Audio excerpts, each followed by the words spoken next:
हाय दर्शक बंधु समस्त के नमस्कार। आउ जेन आज्ञा माने भी पहला करी प्रथम करी विजिट करी मोर चैनल के वीडियो के देखुछन से सार मान के भी कोटि कोटि नमस्कार।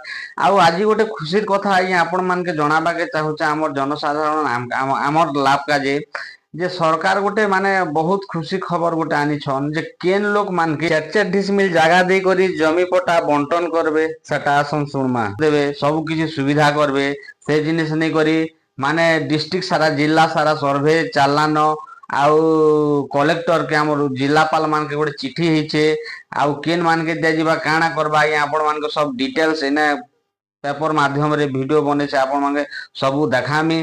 तो सार माने आपण मान के गोटे रिक्वेस्ट है सार अनुरोध है तो वीडियो के फास्ट नो लास्ट तक देखन आज्ञा आउ जदि भल लागुछे बेले लाइक करबे आज्ञा आउ सब्सक्राइब करबाटा नहीं भूलबे सार देखुन आपण मान को गोटे सब रहला।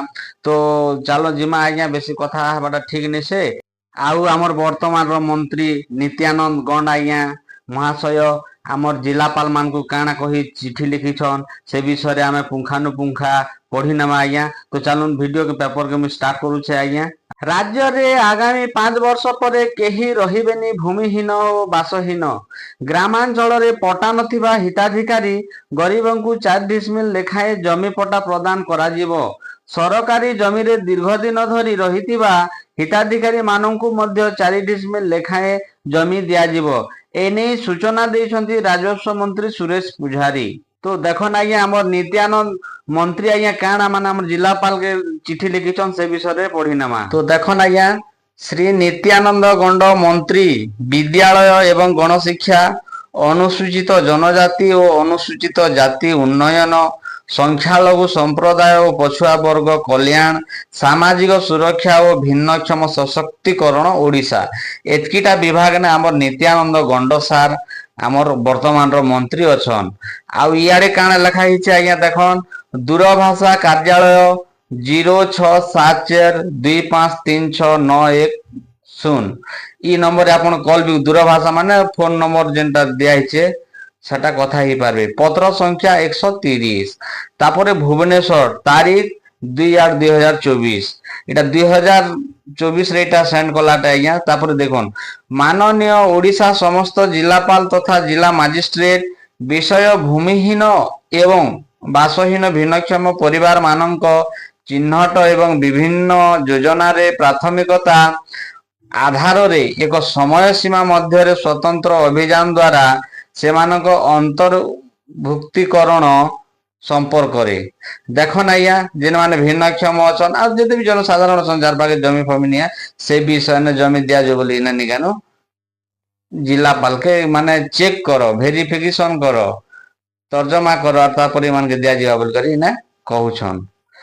महोदय महोदया मु आपणक ध्यान आकर्षण करने को चाहूँगी जे अनेक भिन्नक्षम व्यक्ति ग्रामांचल एवं सहरांचल भूमिहीन बासहीन एवं दरिद्र भाव बसवास करी आसुचंती। एही प्रसंग रे मु आपन को जणेबा को चाहे कि भिन्नक्षम अधिकार आरपीडब्ल्यूडी अधिनियम रो धारा 37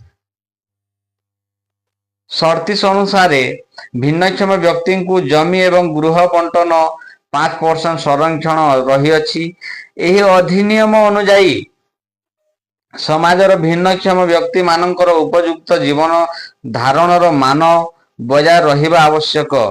तेणु शारीरिक अक्षम व्यक्ति वरिष्ठ नागरिक अनुसूचित जाति अनुसूचित जनजाति अन्य पछुआ वर्ग संख्यालघु अविवाहित महिला ट्रांसजेंडर एवं समाजर अन्यान्य दुर्बल तथा सुरक्षित असुरक्षित वर्गों को जमी और घर आवंटन मध्य अग्राधिकार दिया आवश्यक।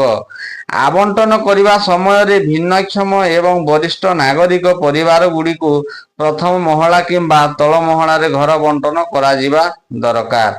तेणु आपण को अनुरोध करा जाउछि जे एथिसह संलग्न भारत सरकार मार्गदर्शिका को अनुसरण करी समस्त भूमिहीन और बासहीन दिव्यांग हिताधिकारी को चिन्हट करी सेमानंकु जमी एवं गृह जोगाइबा पाई ଏକ ସ୍ୱତନ୍ତ୍ର ଅଭିଯାନ ଆରମ୍ଭ କରନ୍ତୁ। ଆପଣଙ୍କ ବିଶ୍ୱସ୍ତ ଶ୍ରୀଯୁକ୍ତ ନିତ୍ୟାନନ୍ଦ ଗଣ୍ଡ। ତ ନିତ୍ୟାନନ୍ଦ ଗଣ୍ଡ ଆଜ୍ଞା ଏଇନା ମାନେ ଜିଲ୍ଲାପାଳ ପ୍ରତ୍ୟେକ ଡିଷ୍ଟ୍ରିକ୍ଟର ସବୁ ଜିଲ୍ଲାର ମାନେ ଓଡ଼ିଶାର ଯେତେ ବି ଜିଲ୍ଲା ଅଛି ସବୁ ଜିଲ୍ଲାକେ ମାନେ ସେ চিঠি করেছেন আর কইছেন যে ই প্রকার ব্যক্তি মানকে সাঙ্গে সাঙ্গে একটু ঘর বনে করে দিও নেহলে সেমনকে জায়গা দিও সে জায়গায় রহবে ঘর বনাবে বলি করে কইছেন। তো আর দেখবা নাই আর কাଣା কহা হইছে সହରାଞ୍ଚଳରେ ବସ୍ତି ବାସିନ୍ଦା ଓ ବାସହୀନକୁ ଜମି ଯୋଗାଇ ଦେଉଛନ୍ତି ସରକାର। ତୃତୀୟରେ ଜଙ୍ଗଲ ଅଧିକାର ଆଇନରେ ଜଙ୍ଗଲ ଜମିକୁ ମଧ୍ୟ କିସମ ପରିବର୍ତ୍ତନ କରି ଦିଆଯାଉଛି। କଡ଼ାକଡ଼ି ନିର୍ଦ୍ଦେଶ ଦିଆଯାଉଛି। ସର୍ଭେ କାମ ଆରମ୍ଭ ହୋଇଗଲାଣି। ଆବଣ୍ଟନ ମଧ୍ୟରେ ଆରମ୍ଭ ହୋଇଗଲାଣି। 15 ତାରିଖରେ କଳାହାଣ୍ଡିରେ କିଛି ହିତାଧିକାରୀଙ୍କୁ ଜଙ୍ଗଲ ଜମି ପଟ୍ଟା ଦିଆଯିବ ବୋଲି ରାଜସ୍ୱ ମନ୍ତ୍ରୀ ସୁରେଶ ପୂଜାରୀ ସୂଚନା ଦେଇଛନ୍ତି। ତ ଦେଖୁନ ଆଜ୍ଞା କାର୍ଯ୍ୟଟା ଆରମ୍ଭ ହେଇଗଲାନେ ଆଉ ଆସନ୍ତା 15 ତାରିଖରେ ଆମର କଳାହାଣ୍ଡି ଜିଲ୍ଲାରେ ଇ ଜମି ଦେବା ପଟ୍ଟା ଆରମ୍ଭ ହେବାନା। ତ ସାର୍ ନମସ୍କାର ସମସ୍ତଙ୍କୁ। तो मुई फेक वीडियो नहीं बनाबार आज्ञा जेनटा कि ओडिशा सरकार नो जेन योजना माने आसुचे सद घटना के निगरी बनौछे।